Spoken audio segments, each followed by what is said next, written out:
Hola, ¿qué tal? Mi nombre es José Araya Cornejo, soy profesor de Historia y voy a ser su docente en esta clase, en estas dos clases que vamos a hacer sobre derechos humanos.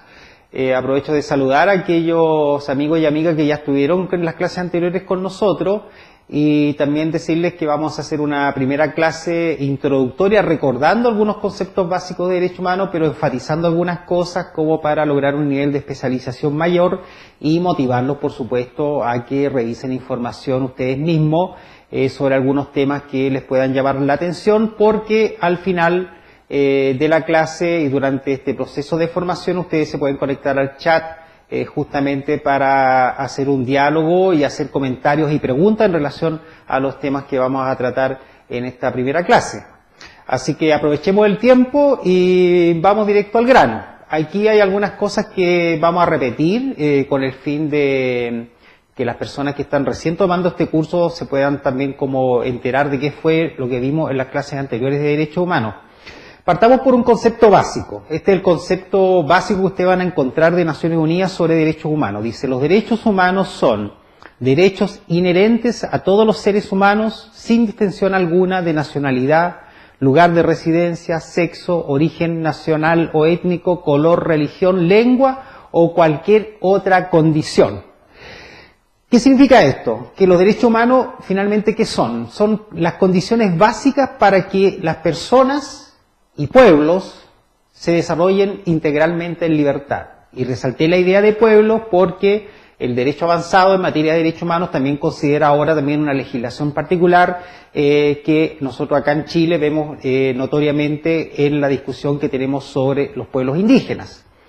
Ahora, los derechos humanos tienen ciertos principios, tienen ciertas características, es bueno tener en cuenta y que son siempre materia de discusión.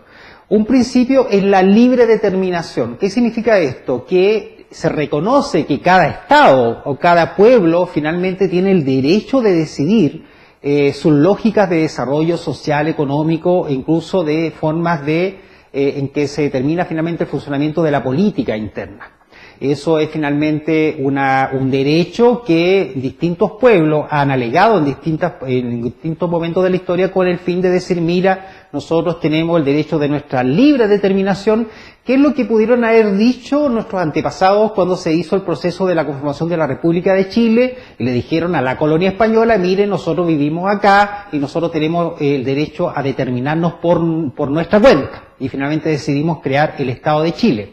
Ahora los pueblos indígenas en Chile dicen, mire, nosotros también tenemos el derecho de libre determinación y queremos tener un estatuto especial porque finalmente nosotros no somos ni chilenos ni chilenas, sino que somos Rapa Nui, somos Aymara, somos pueblo mapuche y finalmente también queremos ejercer este principio universal. Hay otro principio que se llama de no discriminación. Este es un principio que seguramente para ustedes les hace mucho sentido porque tiene que ver con los temas que trabajan, donde finalmente gran parte de la política internacional, del sistema internacional de derechos humanos y de nuestra política pública lleva este principio subrayado de que no puede haber discriminación y que obliga finalmente al Estado a generar ciertas políticas con el fin de que no haya discriminación, castigar la discriminación como se hizo actualmente con la ley Zamudio, que va a cumplir un año de ejecución, o presentar lo que se llaman principios de política afirmativa. Por ejemplo, en el caso de la elección de las mujeres para cargo de representación popular, donde se dice, efectivamente, acá para elecciones de concejalas o de alcaldesa, nosotros vamos a determinar que hay un porcentaje mínimo de mujeres que debieran ir en los cargos de representación popular. Eso se llama también una política afirmativa del Estado. Y otro principio importante es el principio de participación, y esto es una cosa que está muy de moda ahora, lo están viendo ustedes en todas partes del mundo, donde la gente lo mínimo que pide es participar. Y que efectivamente las políticas de Estado o las políticas públicas en general tengan mecanismos donde la gente pueda opinar en distintas etapas de la construcción de la política pública, y eso lo vamos a ver principalmente en la próxima clase, donde vamos a ver finalmente cómo se construyen gran parte de las políticas públicas o cuáles son los mecanismos de participación donde nosotros podemos participar ahora. Entonces, principios, libre determinación, no discriminación y participación. Ahora, ¿qué son características importantes para entender esta idea de los derechos humanos? Una idea es la universalidad. Cuando finalmente en el año 48 se juntó un grupo de personas muy relevante en un hecho inédito, provocado por un desastre mundial como fue la Segunda Guerra Mundial, donde se juntaron gente de distintos pensamientos religiosos, de distintas culturas políticas, de distintas partes del mundo, y se sentaron finalmente para decir, mira, estos son principios y derechos universales que todos tienen que respetar, todos los estados, porque finalmente son los estados los que firman los instrumentos internacionales de derechos humanos en representación de todos nosotros. Entonces el Estado de Chile está a la par de cualquier otro Estado que finalmente sea parte de Naciones Unidas y tiene que respetar este principio de universalidad. O sea, todos los derechos humanos son para todos, en todas partes del mundo. Otro principio importante de entender es el principio de interdependencia. ¿Qué significa esto? Que para tener derecho a la salud, yo tengo que tener trabajo. Para tener trabajo yo tengo que tener vivienda, para tener vivienda tengo que tener salud, y así puedes hacer un juego donde conectas finalmente los distintos derechos. ¿Han visto ustedes lo que está pasando en Brasil ahora con toda la discusión en las calles en relación a que efectivamente el Estado brasileño decidió subir el precio del transporte público y la gente ha salido masivamente en un movimiento que se llama Pase Libre? ¿Y qué es lo que han dicho ellos? Que finalmente en las mega ciudades que existen en Brasil es difícil tener trabajo o tener salud o tener educación si tú no tienes posibilidad de transportarte, de ir a un lugar a otro. Entonces, si te sirve la tarifa del bus, se te desordena finalmente todo el conjunto de derechos con los cuales tú necesariamente tienes que desarrollarte. Entonces ellos han dicho, efectivamente acá el transporte también es un derecho humano. Entonces tienes salud, vivienda, educación y tienes transporte, y eso es una pelea que en este minuto se está dando en las calles de Brasil. Esto es la idea de la interdependencia, o sea, para que exista un derecho humano también tiene que existir otros derechos humanos. Yo no tengo ninguna posibilidad de recrearme, por ejemplo, si no tengo una salud adecuada, si no tengo una vivienda digna, si no tengo un trabajo digno también. Entonces, esa es la idea de la interdependencia entre los distintos derechos. Una tercera característica importante siempre conocer es la progresividad. Esto lo vimos también en las primeras clases de derechos humanos, donde efectivamente los derechos humanos van evolucionando en el tiempo, van cambiando progresivamente. Seguramente el tema del SIDA, por ejemplo, era un tema que era muy distinto discutir 10 años atrás a discutirlo ahora. Lo mismo pasa con el tema de la diversidad sexual, que era un tema que recién a finales del 2000 entró a hacer una discusión universal en el sistema de Naciones Unidas, y ahora ya tenemos instrumentos internacionales y tenemos montones de políticas públicas que se refieren al tema de la diversidad sexual y respetar finalmente esa diferencia al interior de nuestra sociedad.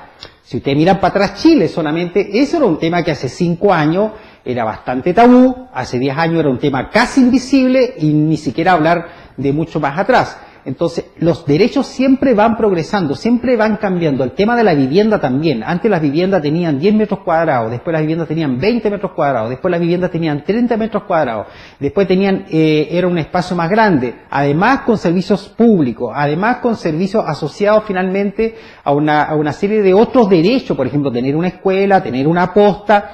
Eso es cómo finalmente los derechos van evolucionando progresivamente. Y estos derechos, y esto es importante, están escritos porque tú los puedes leer, los puedes buscar en internet, rastrear en una serie de instrumentos internacionales que son importantes de conocer.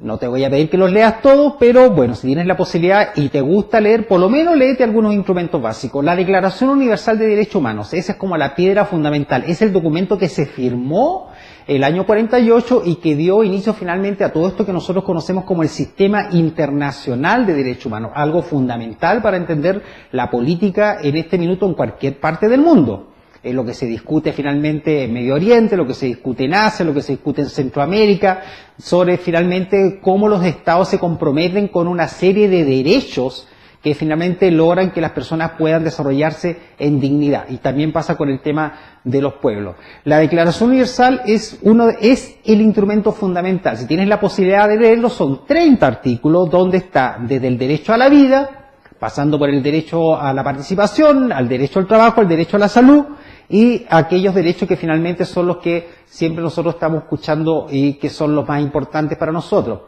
Pero este instrumento, la Declaración Universal, no es un instrumento que cuando nació fuera vinculante, no es una obligación para los Estados. Ahora es una obligación moral. Es muy difícil que un Estado vaya a desconocer la vigencia y lo fundamental que es la Declaración Universal de los Derechos Humanos.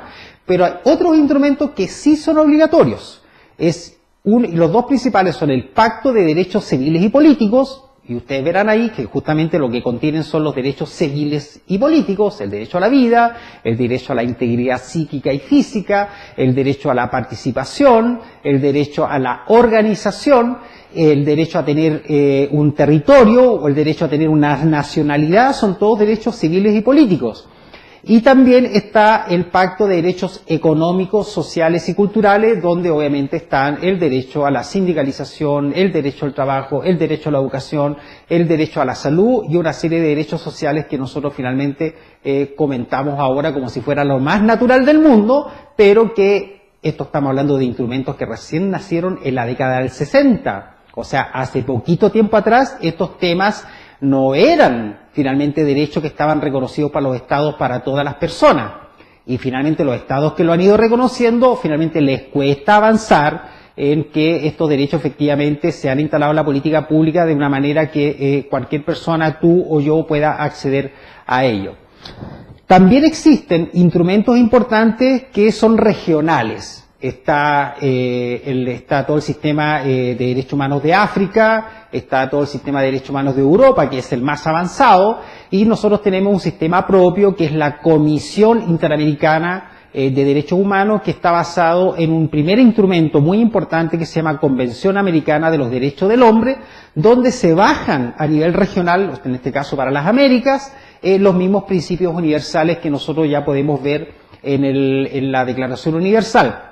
¿Qué tiene de importante esto? Es que, como vamos a ver muy rápidamente, tenemos una serie de instrumentos de orden global que involucran a todos los estados del mundo, pero también tenemos una serie de instrumentos que solamente nos engloban a nivel de las Américas o de América Latina, donde finalmente nosotros tenemos otros espacios donde exigir nuestros derechos, y eso es muy importante tener en cuenta.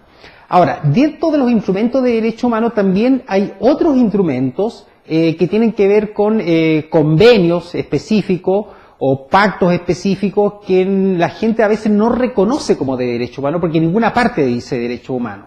Y uno de los instrumentos que más se discute hoy día en Chile y que es muy importante también para los temas que ustedes trabajan, principalmente en aquellos que trabajan en territorio con población indígena, es el convenio 169 de la Organización Internacional del Trabajo. Este es un instrumento que finalmente permite a los pueblos indígenas asegurar y reclamar y denunciar una serie de derechos donde lo más importante en este minuto son los derechos de participación y consulta.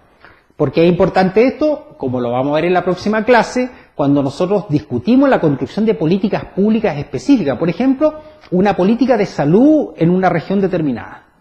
Eso significa que si esa discusión se hace, por ejemplo, en la región de la Araucanía, deben haber procesos específicos de participación y de consulta con los pueblos indígenas porque esa región en particular tiene más de un 20% de población que se reconoce como parte del pueblo mapuche. Y eso pasa también en otras regiones que efectivamente tienen una alta población indígena. Entonces hay una serie de instrumentos que están asociados a la Declaración Universal, que son estos instrumentos importantes, donde están los pactos, que nombré recién, también están las convenciones, y ahí entramos con el derecho de los niños, el derecho de las mujeres, los derechos de los pueblos indígenas, los derechos de los discapacitados, los derechos de medio ambiente, y una serie de otros instrumentos que finalmente permiten tener también instrumentos con los cuales yo puedo reclamar derechos al interior del país, y también hacer denuncias en mecanismos internacionales que son justamente los que nacen al alero de las Naciones Unidas. ¿Por qué yo digo que esto es fundamental? Porque esto es parte de nuestra política pública. Si tú finalmente miras la Constitución Política de Chile, esta Constitución bien vilipendiada, pero que en su artículo 5, en su inciso 2, finalmente hay un artículo que dice que toda la institucionalidad chilena incluye todo el sistema internacional de derechos humanos. Y esto es una cuestión muy importante de tener en cuenta. Aquí no estamos hablando de una serie de papeles que el Estado de Chile firma y finalmente los puede dejar encima de un escritorio. todos estos instrumentos que yo nombré, más otros muy importantes, son todos parte de la política pública chilena. Y gran parte de lo que nosotros conocemos, por ejemplo, para la gente que trabaja en la política de SIDA, se va a dar cuenta que todas estas recomendaciones que vienen del sistema internacional son las que obligatoriamente el Estado de Chile tiene que poner en práctica y tiene que convertirlo en una política pública específica reconocida por los miembros de esta comunidad que se llama Chile.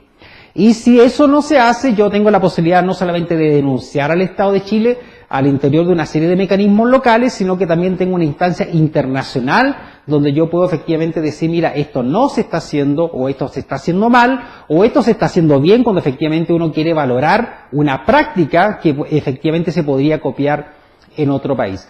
Eso es muy importante. Entonces, un ejemplo, para que entendamos este cuento. Tenemos la Convención de los Derechos del Niño. Es una convención que es un instrumento reconocido finalmente al interior de Chile. Hay una convención sobre la tortura. Hay una convención sobre los derechos de la mujer. Todos estos instrumentos que se llaman convenciones, al igual que los pactos, tienen un comité al interior de Naciones Unidas que va haciendo un seguimiento país por país de cómo se cumple esto. Y el país en particular tiene que cada 4 años emitir un informe a Naciones Unidas sobre lo que se está haciendo en relación, por ejemplo, sobre las políticas de salud o sobre las políticas de SIDA, en caso que tú quieras meter el tema de el SIDA en las políticas de salud.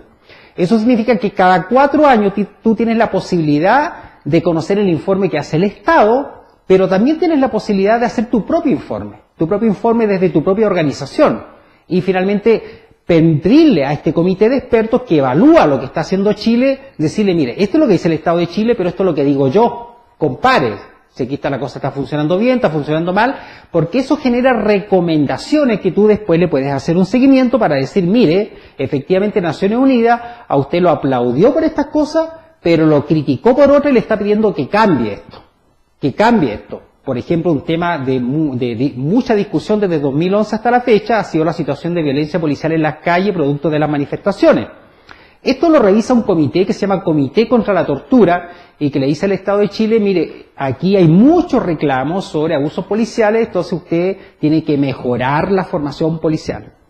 Y efectivamente el Estado de Chile está obligado finalmente a ver los currículums de formación policial y ver de qué manera eso se puede mejorar. En la situación, por ejemplo, de los mecanismos de participación pública, una discusión sobre la situación de Chile en este minuto es si efectivamente Chile tiene un nivel de participación que lo hace un país democrático o lo hace un país con una democracia media, y efectivamente las Naciones Unidas generan recomendaciones para que se mejoren las instancias de participación. Entonces, eso es un instrumento súper específico que se llaman los comités.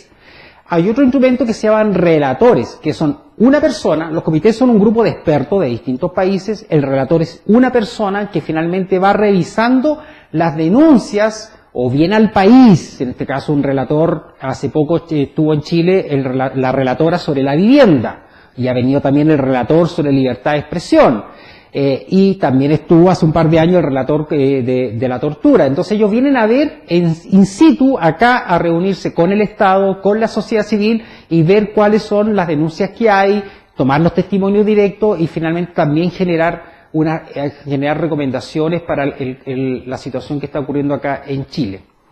Entonces tenemos los comités, tenemos los relatores y está un instrumento que va a ser evaluado por segunda vez ahora el próximo semestre, el primer semestre del año 2014, y que se llama Examen Periódico Universal. ¿Esto qué es? Que es un examen completo de la situación de derechos humanos en Chile. Acá muchas organizaciones, incluyendo la Fundación Sabia, emitieron un informe para el Examen Periódico Universal. Estos son pequeños documentos donde tú evalúas a partir del tema que tú trabajas, qué es lo que está haciendo Chile en esa materia. Eso se manda a Naciones Unidas, entonces eso se va a tomar en consideración para cuando Chile sea evaluado el primer semestre, porque va a haber un señor representando al Estado de Chile, que seguramente va a ser un ministro, diciendo, mire, nosotros hemos hecho todo esto en materia de derechos humanos, de distintos temas, de todos los temas posibles. Y los distintos países van a tener los informes de la sociedad civil y van a tener la posibilidad de preguntarle al Estado de Chile qué es lo que está pasando con esta materia. ¿Qué está pasando con esta otra materia? Esta organización dice que usted está haciendo esto. Y ahí se genera también la posibilidad de generar un diálogo y un debate, una discusión sobre los temas que Chile está presentando como avance en el sistema internacional y que desde nuestro punto de vista todavía no constituyen un avance o incluso constituyen un retroceso en materia de derechos humanos. Entonces existe todo este instrumental importante que es bien complejo de conocer, yo lo reconozco, pero que es importante finalmente que ustedes se vayan interiorizando. También existe a nivel regional la Comisión Interamericana de Derechos Humanos, donde también existe una serie como de instrumentos específicos y que se discuten a nivel regional. En el caso del SIDA, existe un informe que se llama UNGAS, UNGASS, lo puedes buscar en internet, que cada 2 años Chile tiene que presentar al Sistema de Naciones Unidas para ver qué es lo que está haciendo en materia de políticas de SIDA. El último se presentó en marzo del año 2012. También lo pueden ver en internet y ahí se van a dar cuenta efectivamente de qué es lo que el Estado de Chile dice para afuera que hace en materia de SIDA y ustedes lo pueden comparar con lo que están viviendo en la experiencia de sus distintas organizaciones. Entonces, ese es un tema que tiene que ver con el sistema internacional y cómo funciona esta lógica de algo que pareciera que se mueve muy lento, pero que si tú mantienes una práctica sistemática en el tiempo con tu organización o entre varias organizaciones, vas a ver que efectivamente puede rendir frutos muy importantes en función de los derechos que tú quieres proteger. Ahora, ¿por qué tú? Pues sí, porque tú estás mirando así, bueno, ¿por qué yo? ¿Por qué yo voy a hacer esta cuestión? Porque si tú estás tomando este curso es porque lo más probable es que seas parte de una organización y a lo mejor es presidente de la organización o secretario o activista de la organización y eso desde el punto de vista del sistema internacional de derechos humanos te convierte a ti en un defensor de los derechos humanos. ¿Sí? En un defensor de los derechos humanos. Esto es una declaración del año 1998 que dice: toda persona tiene derecho individual o colectivamente, tu organización, a promover y procurar la protección y realización de los derechos humanos y las libertades fundamentales en los planos nacional e internacional. Esto significa que la actividad que tú haces de promover políticas específicas o de defender los derechos de un grupo determinado tiene un reconocimiento internacional y a ti se te reconoce como un defensor o defensora de los derechos humanos. Esto significa que el Estado de Chile debiera tener políticas específicas para que tu trabajo se pueda desarrollar. Pero eso lamentablemente casi ningún Estado lo hace, porque a ningún Estado le interesa que ande un grupo de expertos, profesionales o activistas diciéndole al Estado lo que tiene que hacer y lo que no tiene que hacer. Eso en general a los Estados no les gusta, pero bueno, es parte de nuestra pega. Cuando uno se mete en una organización sabe que esa situación puede ser así. Entonces, lo importante es que tú tengas conciencia, no importa lo que diga el Estado de Chile o no importa lo que te digan otras organizaciones, que tú tengas conciencia de que tú eres un defensor de los derechos humanos. Eso es lo importante. Y que tú finalmente te convenzas a ti mismo que tienes finalmente todo un instrumental internacional que permite que hagas un trabajo mucho más importante en función de los derechos de las personas que tú quieres proteger. Han habido campañas nacionales, yo me declaro defensor o defensora, que es una campaña que inició hace un tiempo atrás el Instituto Nacional de Derechos Humanos. Existen a nivel de Naciones Unidas una relatoría especial que ve el tema de los defensores y las defensoras. Existe también en el comité, en la Comisión Interamericana, también una relatoría especial, porque esto es un trabajo que lamentablemente en algunos países es un poco peligroso.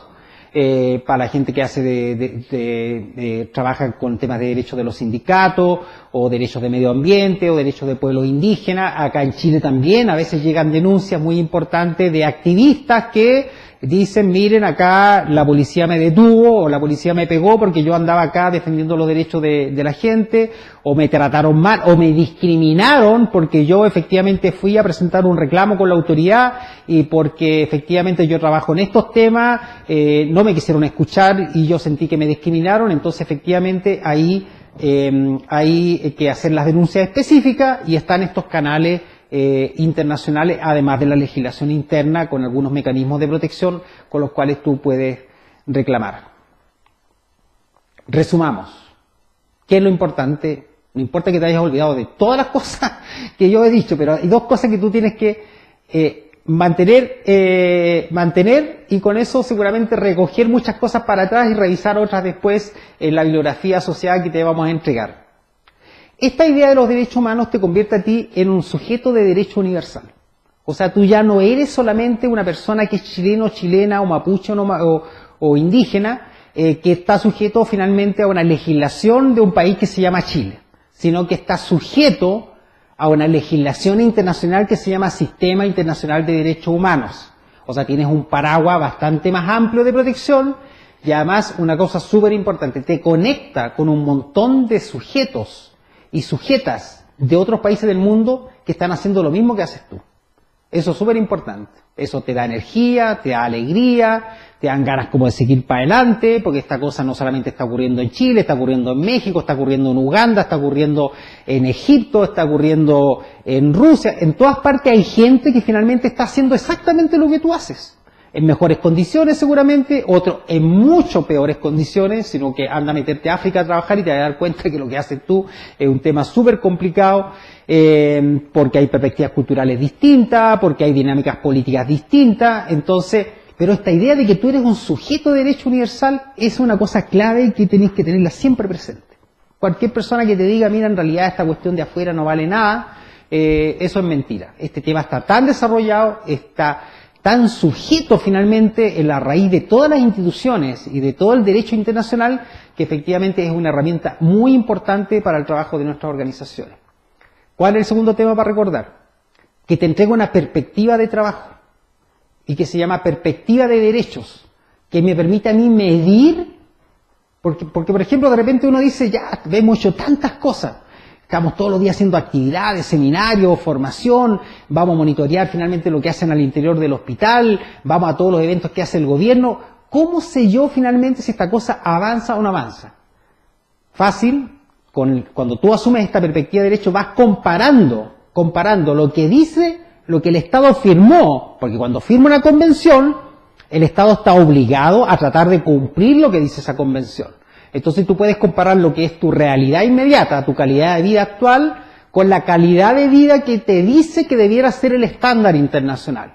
Y eso te permite un trabajo súper específico para tu organización. Y eso es lo que están haciendo muchas organizaciones, incluso acá, también se está tratando finalmente de meter esta idea de que lo que nosotros hacemos en terreno, en Arica, en Punta Arenas, en Talca, en cualquier parte, es ayudar a nuestra gente, para que finalmente sus derechos humanos sean respetados, pero cuando yo hablo de esta perspectiva de derechos yo puedo finalmente decir, mira, esto es lo que dice finalmente el UNGAS el UNGAS de Chile, pero esto es lo que le está pidiendo a Naciones Unidas. Entonces faltan cosas.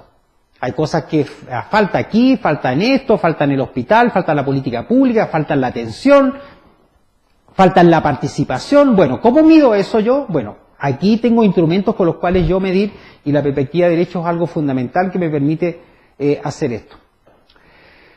¿Cómo vamos cerrando este tema? Si tú finalmente quieres ser un líder o lideresa que sea finalmente un aporte para la organización, entender los derechos humanos es un tema absolutamente clave. Es lo más importante. Y lamentablemente, y seguramente muchos de ustedes se preguntarán, pero esa cuestión ni siquiera la pasan en la escuela.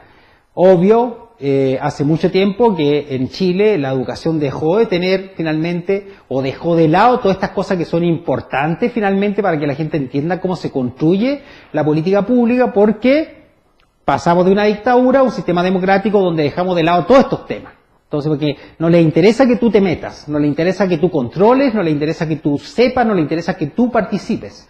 Pero efectivamente, si tú quieres ser un líder que apoye el trabajo de tu organización, el tema de los derechos humanos es un tema absolutamente fundamental que lo manejes.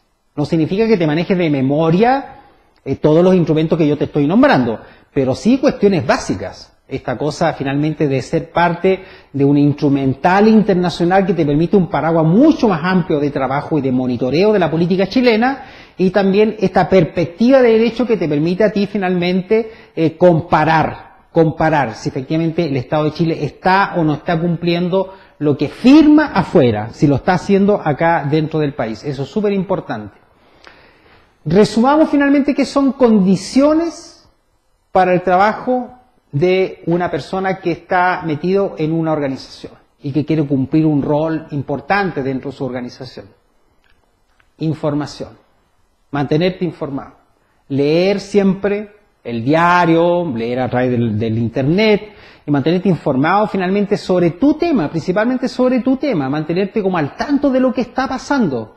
¿Sabías tú que el Estado de Chile presentó este informe que se llama UNGAS en marzo del año pasado? ¿Qué es lo que dice ese informe? ¿Lo podremos resumir para que la gente de nuestras organizaciones lo conozcan? ¿Habrá alguna institución que se dedique a trabajar estos temas y a sistematizar información? Porque de repente son un montón de hojas, la gente no lee tanto, o existen pequeñas películas que pudiéramos hacer finalmente para informar a la gente, pero lo importante es que para que eso ocurra como una pregunta, es que tú te mantengas informado y finalmente orientes la información. La formación. Es importante el tema de la formación. Esto que estamos haciendo ahora es formación.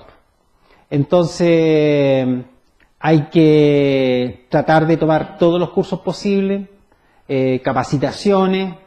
Hay un tema que la realidad política mundial y nacional se mueve muy rápido ahora, y principalmente con el tema de las redes sociales hay muchas cosas que de repente a uno se le pierden. Entonces, lo importante aquí es formarse sobre los temas específicos que me permitan a mí hacer un trabajo importante para la organización. Formarse en derechos humanos es un tema, de mi punto de vista, básico. O sea, tú en este mundo que se mueve tan rápido ahora, tú te pierdes finalmente si no tienes una formación básica que te permita finalmente entender. Cuando vas a una reunión, por ejemplo, donde están las autoridades, hay 20 organizaciones más, cuando uno tiene una buena formación, tiene la capacidad finalmente de entender lo que se está discutiendo y discriminar qué cosas son importantes o no son importantes para una organización. Porque tampoco se trata que leas de todo, pero sí, por lo menos las cuestiones básicas que tienen que ver con el trabajo que yo desarrollo día a día, principalmente porque estar en una organización significa que hay otras personas que dependen de mí, dependen de lo que yo haga y de lo que yo no haga. Entonces, eso es importante. Y dependen de otra cosa también que es súper importante.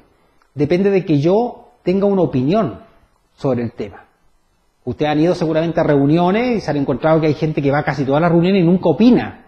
Nunca opina, siempre va a escuchar solamente. Va a escuchar porque le interesa escuchar y le interesa saber de qué se está hablando, pero no tiene una opinión. No tiene necesariamente una opinión. No levanta el dedo y dice, mira, esto está ocurriendo, esto está pasando. Yo opino que en realidad lo que usted está diciendo no tiene nada que ver con las cosas que a nosotros no nos interesan, o decirle, por ejemplo, a la autoridad con la cual tú estás teniendo una reunión, decirle, mire, en realidad lo que usted está haciendo no tiene nada que ver con lo que la política pública dice, o con lo que el sistema internacional le está pidiendo a usted. Eso significa tener opinión, y para tener opinión es importante la información y es importante la formación. Trabajar en equipo. Hay gente que funciona bien trabajando sola, o solo, eso yo lo sé. Hay gente que trabaja perfecto, digamos. Son buenos trabajando solos, ojalá sin ruido, ojalá yendo para todos lados en forma individual y funcionan así. El tema está que cuando uno trabaja al interior de una organización es importante poder trabajar en equipo, que significa finalmente delegar responsabilidades para que otras personas también se puedan formar y también finalmente liderar equipos para que algunas cosas que son propósitos de mi organización se puedan cumplir. Por ejemplo, decidimos, no sé, hacer una actividad que tiene un plazo de 2 meses donde tenemos que terminarlo. Decidimos hacer un informe de lo que está pasando con nuestro tema en nuestra región. Lo podía hacer solo, claro, decir, mira, me es más fácil, yo leo todo, voy para allá, converso con este otro, hago la cuestión solo. Pero eso no tiene finalmente algo que es fundamental, que es involucrar al resto del colectivo, de que el resto sepa también de que estamos haciendo una cuestión que es súper importante y que además podemos convencer a otros que se vayan sumando a nuestras organizaciones. También es importante personas que saben tomar decisiones. En los temas complejos, y ustedes trabajan en un tema complejo, también hay que tener esa capacidad de tomar decisiones. Decisiones de hacer esto, de no hacer cosas, de ir a esta reunión, de levantar la mano y tener una opinión determinada. Eso finalmente es algo bastante complicado. No toda la gente tiene esta capacidad de tomar decisiones. O las toma tarde, o es muy apresurado y finalmente termina metiendo las patas porque se puso a hablar de una cosa que no tenía que hablar ahora, sino que tenía que hablarla después. Bueno, esas cosas se van formando en el tiempo, pero efectivamente la toma de decisiones es algo fundamental también en el trabajo de la gente que están en las organizaciones. Todo esto tiene que ver con algo que nosotros siempre estamos recalcando, y acá lo hemos hecho ya en los distintos cursos, y que tiene que ver con la actitud que tú tienes finalmente para enfrentar el trabajo que estás desarrollando. Y este tema de los derechos humanos, así como los otros temas que han ido viendo en el curso, son importantes para desarrollar esa actitud. Eso es fundamental. Toda esta cosa no tiene pero ningún sentido. Pueden haber 20.000 papeles escritos, pueden haber 20 convenciones, 40 convenios y una serie como de políticas públicas, pero eso no funciona si no hay gente como ustedes que finalmente están ahí haciendo que la cosa funcione, incidiendo, o siendo incisivo finalmente para que cosas funcionen, o ayudando a la gente que se organice. Eso es actitud, es alguien que sale finalmente, se levanta y dice, mira, mañana, hoy día tenemos reunión de la organización y yo preparo la reunión y queremos cumplir tales objetivos y yo voy y conduzco la reunión y animo a mi equipo.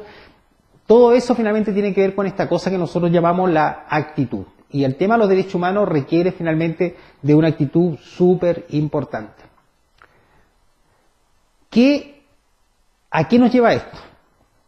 Que nosotros acabamos de ver solamente un resumen muy práctico de lo que nosotros podríamos decir el ABC de los derechos humanos.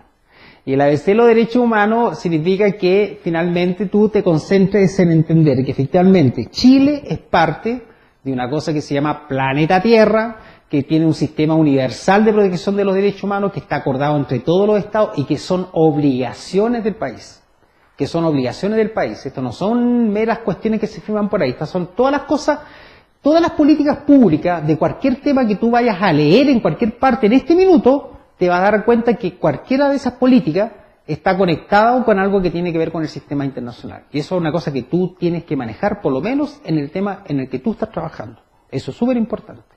Porque no sacas nada con decirme finalmente que mira, aquí hay un instructivo del servicio de salud y eso me lo sé de memoria y yo ando con el instructivo. Cuando el instructivo a lo mejor es cerrado, es pobre en relación a la política pública de SIDA, es a lo mejor superior a lo que debiera practicarse y a lo mejor es un ejemplo para otras regiones. O sea, finalmente tienes que tener una mirada mucho más global y ser finalmente mucho más asertivo en las cosas que finalmente vas haciendo. Entonces, derechos humanos se engarzan con las políticas públicas. Las políticas públicas yo las puedo medir a través del sistema internacional y estos mecanismos internacionales de derechos humanos. Eso me permite hacer una cosa bien práctica que se llama monitoreo. Y esto lo vamos a dejar hasta acá porque se va a engarzar con algo que está como muy ahora en la corriente de la opinión pública, no solamente en Chile, en muchas partes del mundo. Y que finalmente la cultura política de nuestro país está cambiando radicalmente. Muchas de las cosas que nosotros hacemos, finalmente antes, lo que hacíamos era elegir a alguien para que hiciera las cosas por nosotros. Y seguramente a lo mejor alguno de ustedes está diciendo, claro, a mí me eligieron parte de la organización y de la directiva y ahora estoy solo haciendo las cosas. No, esa no es la tendencia que está ocurriendo en el mundo. La gente ahora quiere rendición de cuentas, quiere saber qué es lo que hacen los dirigentes, quiere saber qué es lo que hace el diputado, quiere saber qué es lo que hace el concejal, qué es lo que hace el alcalde, en qué se gasta la plata. ¿En qué se gasta la plata la presidenta de Brasil? Eso es lo que la gente en Brasil está reclamando en las calles. ¿Por qué se gasta tanta plata haciendo estadios cuando faltan políticas de salud, faltan políticas de vivienda? Eso se llama Contraloría Ciudadana. Y todo este sistema internacional de derechos humanos lo que va a permitir ahora es mejorar nuestras acciones públicas de Contraloría Ciudadana. Estos cambios de cultura política. Ya no voto solamente para que alguien haga las cosas que yo quiero que se hagan. Ahora, yo voto por una persona que además me rinde cuentas, me dice lo que está haciendo. Me dice por qué votó tal cosa en el Parlamento. Eso es lo que viene para adelante. Mucha del malestar que nosotros tenemos en las calles tiene que ver con que efectivamente la forma de hacer la política actualmente está absolutamente fuera de onda. La gente quiere otras cosas, eso es lo que se está exigiendo y poco a poco este país está avanzando hacia allá. Entonces, si tú quieres estar en la cresta de la ola de lo que es un líder ciudadano, tienes que manejarte en los mecanismos de Contraloría Pública. Y eso es lo que vamos a ver en la próxima clase. Chao.